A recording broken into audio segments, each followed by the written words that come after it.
예, 오늘도 이 금강경에 대해서 같이 공부를 해 보겠습니다. 오늘은 총 32분 중에서 32분 중에서 26분. 그러니까 이 양무제의 아들 소맹태자가 이 금강경을 32분으로 나눴어요. 우리 경상도 말로 하면은 32 동가리로 나눠놨어요. 그래서 오늘은 32분 중에서 26번째 이야기. 상을 갖고 부처를 봅시냐? 법신으로서 상이 법신이냐? 뭐 이런 이야기. 26장 한번 정확하게 이야기하면 제 26장에 들어가면은 26장에 들어가서 제목을 한번 살펴보면은 법신 비상, 법신이 비상이다. 상이 법신일 수 없다. 기독교하고 이 불교하고 이렇게 매칭시켜 보면은 참으로 유사해요. 우리 기독교는 성신, 성령, 성자 이렇게 나눈다. 성신, 성령, 성자. 하나님과 예수님과 성령. 불교에서는 법신과 보신과 화신으로. 기독교에서는 하나님의 은총. 불교에서는 부처님의 자비.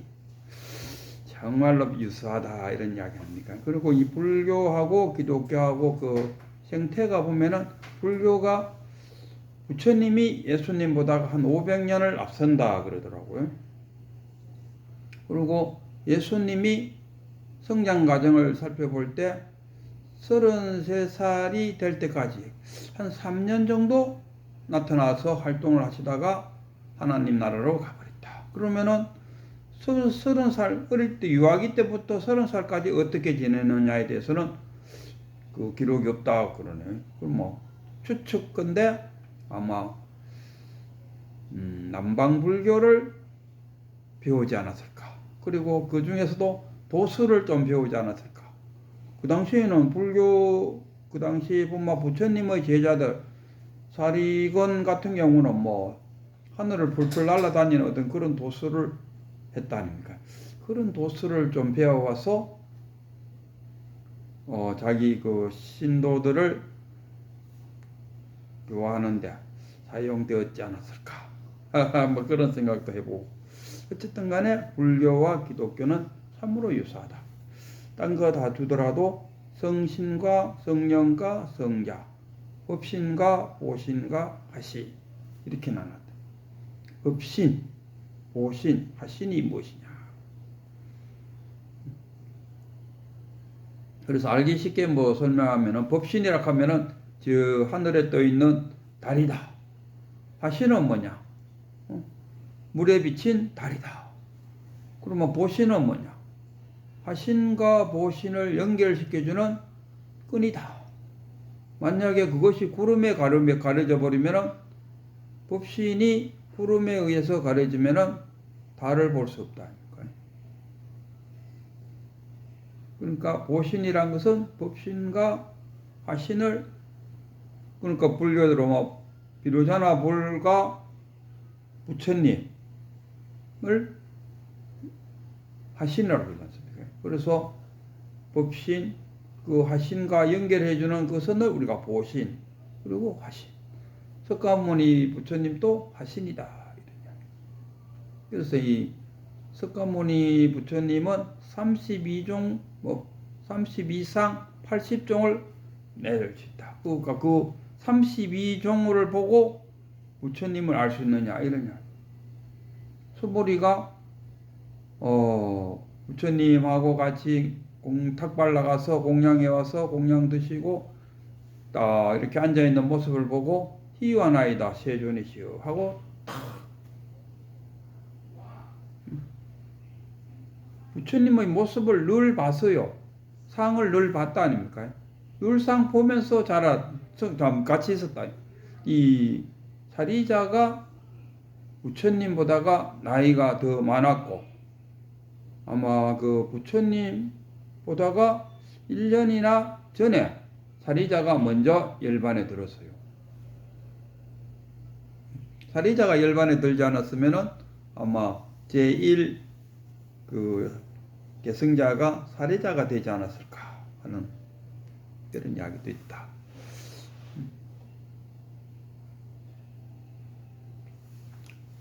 이 수보리, 사리자가 아니 수보리.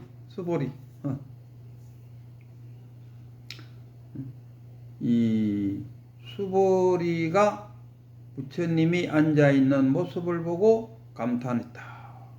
아니다. 어떤 희열감, 그 한의심 이러죠, 한의심.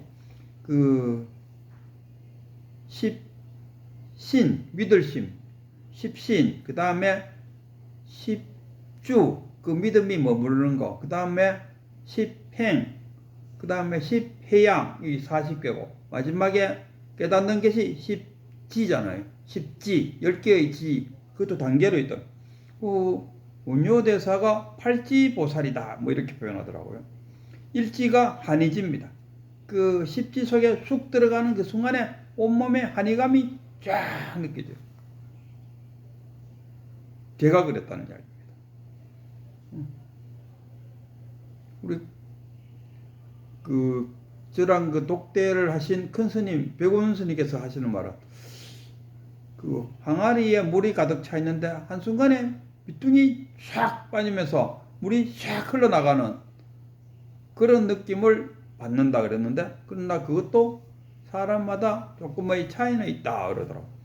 그럼 저는 온몸에 한의심이 쫙 흘렀어요. 이 수보리도 부처님이 그렇게 탁 앉아있는 그 모습을 보고 하는 그 순간에 자신의 모습이 한의심이 쫙 일어났지 않았을까. 그러니까 희유하나이다 세존이시여. 이 그때까지는 이 수보리가 어떤 그 근기를 갖고 있었나 했을 때, 수보리는 소승불교, 즉 아라한이었어요. 그래서 이 아라한으로 있다가 금강경을 부처님으로부터 듣게 됨으로써 눈물을 흘렸다. 마지막 15장에 보면은, 금강경 15장에 보면은 수보리가 부처님이 이 경을 금강 바라밀경으로 하라 하면서 그 내용을 쭉 이야기해 줄 때 수보리가 그 경을 듣고 슬프게 울었다 하는 기절이 있어요. 아니 그런 좋은 부처님의 말씀을 듣고 왜 슬피 울었을까? 그는 제가 생각해 볼 때 자기가 그 깨달은 바가 부처가 아니고 아라한 수준이었다는 것을 새삼 깨달았다. 그래서 자기가 헛된 세월을 보내고 있었음을 슬피 울었다. 뭐 이렇게도 해석할 수 있지 않았을까 싶어요. 어쨌든 간에 부처님의 10대 제자들은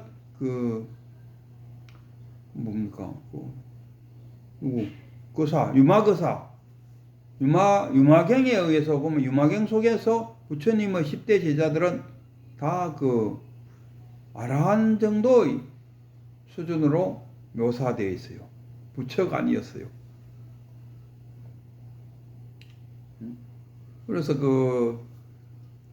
이발사다가 부처님의 제자가 된 10대 제자가 된 누구죠? 그것도 부처님한테 유마거사한테 혼이 나고, 그러다가 유마거사가 아프다고 누워있을 때 부처님이 백문을 보내고자 자기 10대 제자들한테 누가 갔다 온노? 누가 갔다 오겠느냐 하니까, 아이고 전에 다 유마거사하고 만났을 때 제가 혼이 나갖고 감히 유마거사를 대적할 수 있는 힘이 없습니다. 다 사양했다. 그래 갈 사람 없으니까 결국 문수보살이, 지혜의 제일인 문수보살이 가게 되었다. 뭐 이런 이야기합니다. 그와 같이 그 당시에 부처님의 10대 제자들은 아라한 수준에 머물고 있었다. 그러갖고 이제 그 경전에 의하면은 법화경을 설할 때 아라한들은 배울 거 다 배우고 벌써 우리는 열반에 들어있는 존재들인데 또다시 무엇을 배운단 말입니까? 하고 일어섰다. 부처되기를 거부했다.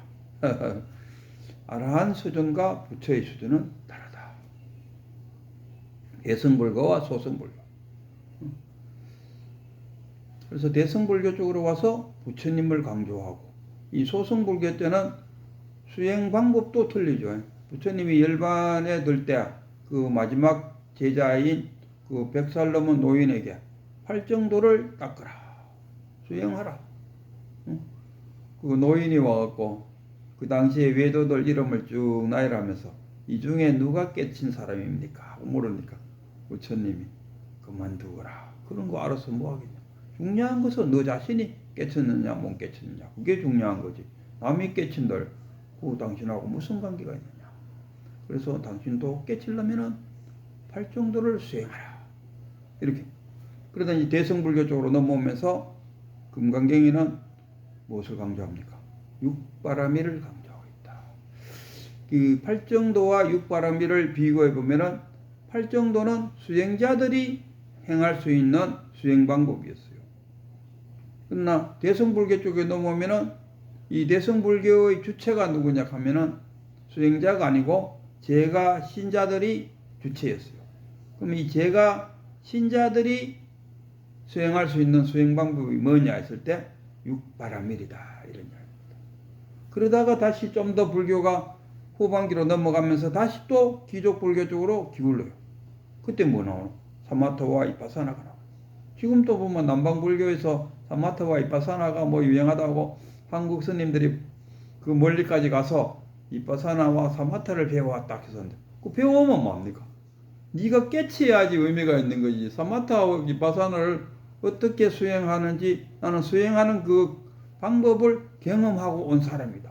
그래서 나도 너희들에게 이파사나와 사마타를 경험하도록 해주겠다. 무슨 의미가 있냐. 남방에 가서 이파사나와 사마타를 통해서 내가 깨쳤다. 깨쳐서 와서 너도 깨치게 해주겠다. 뭐 이거는 의미가 있을런가 몰라도 수행 방법을 배워와갖고 자기가 마치 깨친 것처럼 뭐 학원을 열어갖고 이파사나와 사마타 강의를 하고 있다. 아무런 의미가 없는 이야기죠. 하나의 안나책자를 하나 갖고 왔다. 그 달마 대사가 인도에서 중국으로 올 때 경전을 하나 들고 왔어요. 그게 뭡니까? 갑자기 생각 안 나네. 경전을 하나 들고 와서 그 밑에 쭉 했는데, 홍인대사한테가 내려와서는 홍인대사는 그걸 버리고 뭐 했습니까?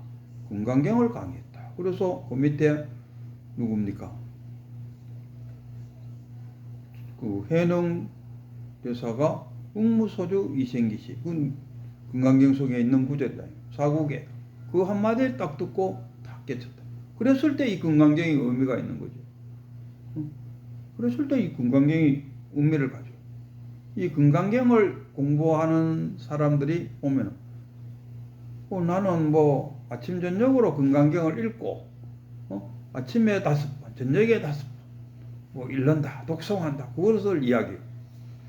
그러면은 그 덕산스님, 덕산방망이 임재의 할할 정도로 덕산스님이 그 금강경에 대해서 헌했어요. 소초를 쓰고 자기가 쓰는 그 소초 덩어리를 들고 남방으로 내려왔다니까. 남방으로 내려왔다가 떡 파는 할매한테 박살나는 거죠.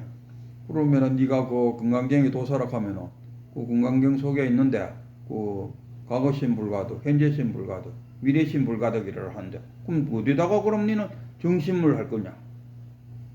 정심. 정하는 마음을 어디 정한다. 어디다 정할 거냐? 과거에 정할 거냐? 현재 정할, 미래 할 거냐? 다 뭐 얻을 수 없는데 어디다가 네 정심할 거냐? 그러니까 덕산스님이 정심으로 떡 팔아라 하니까 그럼 네 어디다가 정심할 건데? 답을 못했어.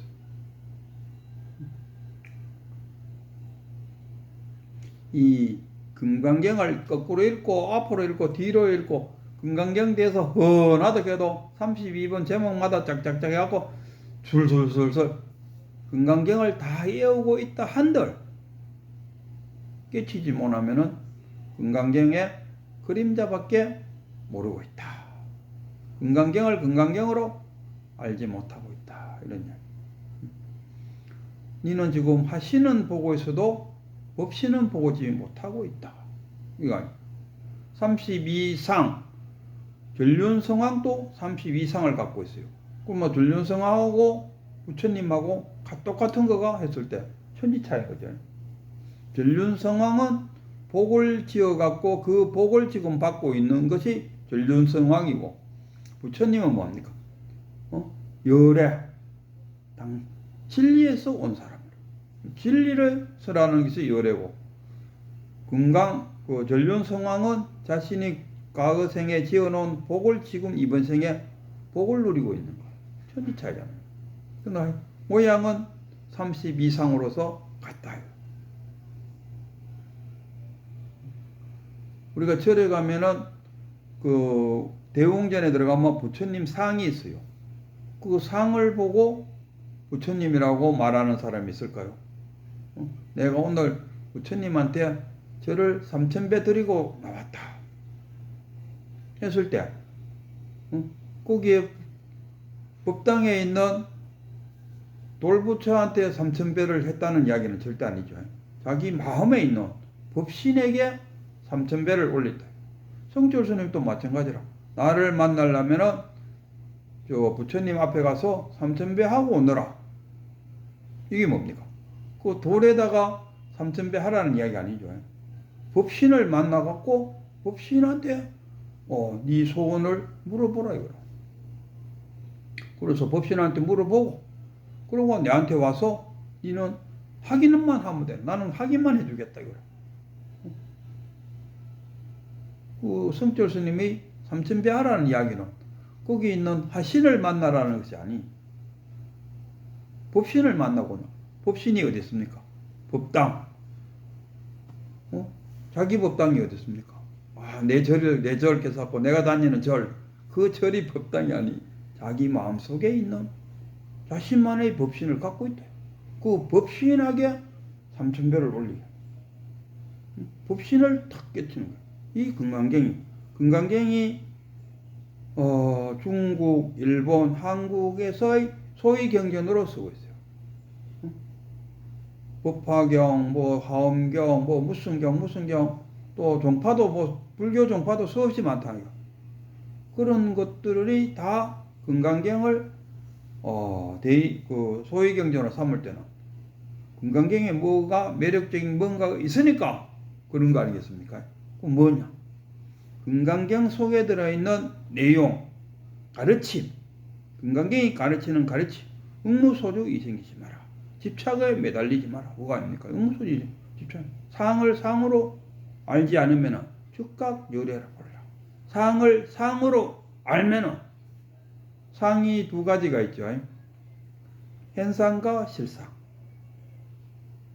현상과 실상이 있습니다. 현상은 뭐냐?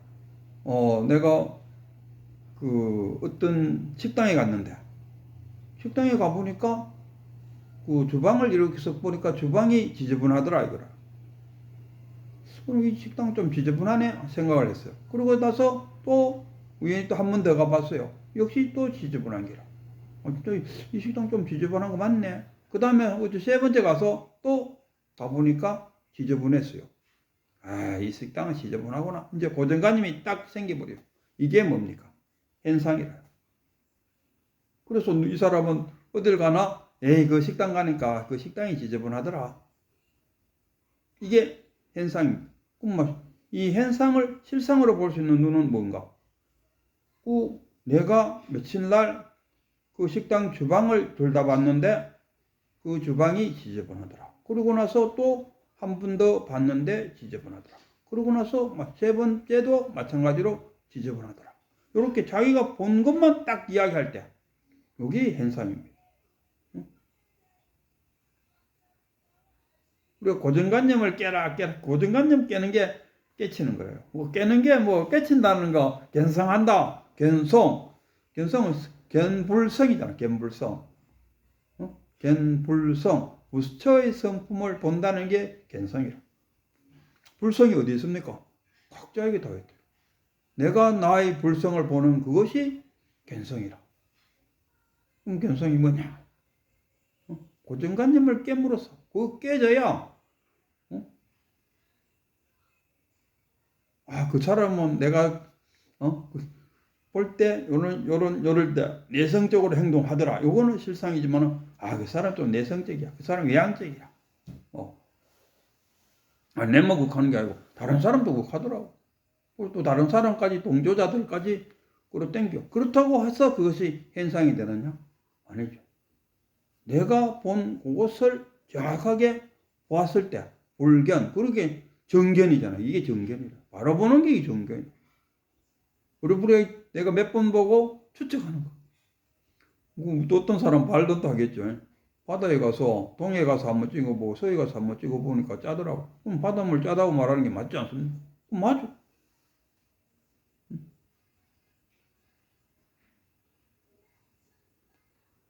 그거는 맞고 그러면 저거는 틀립니까? 이렇게 또 반문한다. 불교에서는 그런 게 아니에요.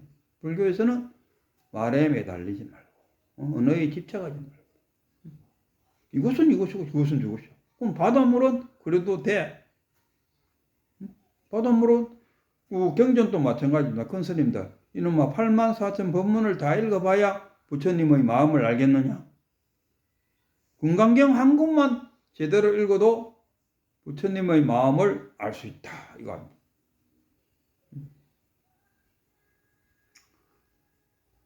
다 읽어야 된다는 그 생각, 그게 고정관, 그 생각을 다 깨는, 그게 대자유인. 깨치고 나면 대자유인이 된다는 것이 뭡니까? 매달린 게 없다. 염소가 끈에 매달려 있으면 뭐 합니까? 그 끈 길이만큼 뱅글뱅글 도다가 끝나는 거 알겠어요? 그러나 염소에게 끈이 없으면 온 들판을 돌아다니면서 놀고 있을 거 아니겠습니까? 그 끈에 매달리면 끈 길이밖에 안 되는 거예요. 그래서 우리가 자신의 고정관념 속에 매달리면 그 고정관념의 테두리 속에 살고 있다. 법신과 보신과 하신. 하신을 보고 법신을 추측하지 마라. 지금 내가 현상 속에 살면서 법신은 이럴 것이다. 깨달음이란 것은 이럴 것이다 하고 자기가 추측을 해요. 그래갖고 나 깨쳤어요 이러면은 오한과 육신통 중에 뭐라도 하나 열렸습니까? 이렇다고 물어요. 그럼 이 사람은 뭘 갖고 있습니까? 깨달음이란 것은 육신과 오한통을 그 중에 뭔가 하나라도 갖고 있는 것이 깨달음이라는 생각을 갖게 되고요. 그런 생각을 갖고 있는 사람한테는 이 견성, 깨달음 절대 못 얻는 거지. 깨달음이라면 그거 아니잖아요. 정견이잖아, 정견. 바로 보는 것. 산은 산이 돼, 물은 물이요. 산을 산으로 보고 물을 물을 보는 거예요. 그 산에다가 저 산은 아름다운 산이야. 내가 저기 산에 가서 그때 우리 애인을 만나갖고 내가 첫사랑에 빠졌지. 정말 아름다운 산이야. 또 어떤 사람은 내가 저 산에 놀러 갔다가 깡패를 만나갖고 돈을 뺏겼어. 저 산을 볼 때마다 짜증이 난다. 이러면 산을 산으로 못 보는 거죠. 보는 사람마다 그 산에 갖고 있는 이미지는 달라. 그래서 상이 아닌 줄 알라. 상이 아닌 줄 알면 또는 상인 줄 알면은 즉각 열애를 보리라. 상이 아니다 하는 것은 뭡니까? 현상은 현상이 아니다는 거 아는 거. 상임을 안다는 거죠. 내가 보고 있는 현재 저것이 현상이라는 것을 안다. 현상인 줄 알면은 바로 그 현상이 바로 실상으로 바뀌어요. 실상 따로 있고 현상 따로 있고 아니에요. 내가 그것을 어떻게 바라보느냐. 오늘 큰 스님이 이제 그 법안 스님. 법안종을 만든 법안 스님이. 걔는 무슨 스님인데, 자기 스승님. 그래서 이제 행각을 가다가 어느 절에 들어갔고, 어느 노인 스님에게 며칠간 있다가 이제 행각을 떠나려고 하니까, 그 개자로 시작되는 스님인데, 그러고 그 법안 스님한테 질문하죠. 저기 앞산에 있는 저 큰 바위가 그대의 마음 속에 있습니까? 아니면 마음 밖에 있습니까? 이러다. 그러니까 법안 스님이 자 이거 쥐고 있으니까 당연히 내 마음속에 있으니까 마음에 없으면은 저 바위가 보이겠습니까? 그래서 자신 있게 예, 저 바위는 마음속에 있습니다. 이렇게 하기는 그 큰 스님이 하시는 말이 아이고 행각을 떠나는 사람이 저 무거운 바위를 쥐고 돌아다니려고 하면 참 힘드시겠네요. 딱 이래 나오는 거예요. 거기서 딱 듣도 보도 못한 이야기가 쫙 나오는 거예요. 우리는 마음에 안 담기면은 다 볼 수 없다 이거. 보고 느끼고 뭐 아니비설신 할 수 있는 거는 마음에 담아놨기 때문에 볼 수 있는 거지. 그리고 막 그러잖아. 전쟁통이 막 할 때 다리에 총알을 맞은지 안 맞은지도 모르고 뛰다녔다니까. 그리고 끝나고 나서 또 보기는 다리에 총알을 맞아가고 그때부터 쩔뚝쩔뚝 전다니까. 그와 같이 마음에 안 담기면 어떻게 할 거냐. 그런데도 불구하고 그 큰 스님은 법안 스님에게 탁 질문한답니다. 행각을 다니는 사람이 그 무거운 바위를